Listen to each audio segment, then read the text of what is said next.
AQSh prezidenti Tramp Eronga 48 soat muhlat berdi. Tehron Isroildagi yadroviy markaz yaqiniga zarba yo'lladi. Isroil janubidagi Dimona va Arad shaharlarida Eron raketa zarbasi oqibatida qariyb 90 kishi yaralangan. Bu hujum nishoni isroilliklarning yadroviy obyekti bo'lgan. Xabar qilishlaricha, jarohatlanganlarning kamida 10 nafari, jumladan 5 yoshli qizcha ham og'ir ahvolda. Dimona shahridan taxminan 10 km, Arad shahridan esa 30 km masofada joylashgan yadro energetikasi ilmiy tadqiqot markazi jabrlanmagan. Xalqaro atom energetikasi agentligi maksimal harbiy vazminlikka chaqirgan. Dimona va Arad shaharlarida esa turar joy binolari shikastlangan. Isroil xabariga ko'ra, Isroil mudofaa armiyasi qo'mondonligi Eronning 2 raketasi urib tushirilmaganligi yuzasidan tekshiruv boshlagan. Harbiylarning baholariga ko'ra, bunday raketalarning jangovar qismi odatda yuzlab kilometrlik portlovchi moddalardan iborat bo'ladi. Isroilning front orti qo'mondonligi ham zarba oqibatida o'nlab kishilar yaralanganligi va katta moddiy zarar ko'rilganligi bo'yicha o'z tekshiruvini o'tkazmoqda. Shanba kuni tongdan buyon Eron Isroil bo'ylab 8 bor raketa zarbasi yo'llagan. Isroil bosh vaziri Benyamin Netanyahu mamlakat janubiga qilingan hujumlarga javoban bundan buyon ham dushmanga barcha frontlarda qat'iy zarbalar berishda davom etishini va'da qilgan. U shanba oqshomini Isroil kelajagi uchun kampaniyadagi eng og'ir oqshom deb atagan. Tramp Hormuz bo'g'ozini ochish uchun Eronga 48 soat muhlat berdi.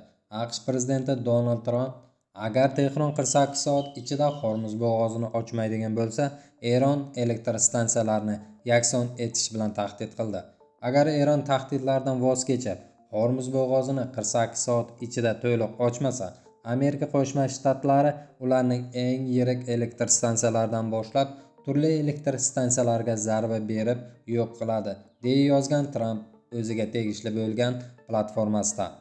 Tramp bu xabarni Greenwich bo'yicha 21 mart kuni soat 23:44 da e'lon qildi.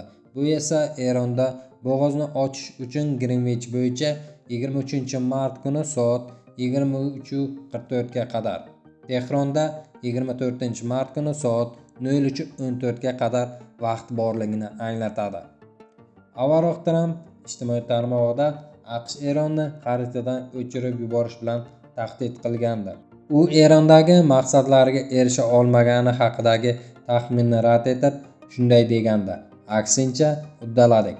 Rejadagidan bir necha hafta oldinroq ularning rahbariyati yo'q qilindi. Ularning floti va harbiy havo kuchlari endi yo'q. Ulardan mudofaaning o'zi qolmadi va ular kelishuv tuzishni xohlashmoqda. Men esa yo'q", degan Donald Tramp. Eron uchun urushning yangi bosqichi boshlandimi? AQSh va Isroil Tehron bo'ylab va mamlakatning boshqa hududlaridagi strategik obyektlariga zarba bermoqda.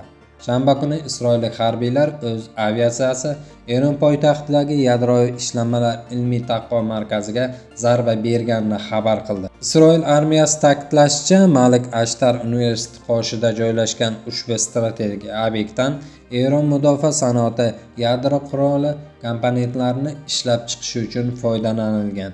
Eron mudofaa vazirligiga bo'ysunuvchi Malik Ashtar universiteti mamlakat yadro va raketa dasturlariga aloqadorligi tufayli G'arb sanksiyalariga uchragan. Shanba kuni Eron parlamenti raisi Muhammad Boqir G'olibov Eron urushining yangi bosqichiga kirayotganini aytib chiqdi.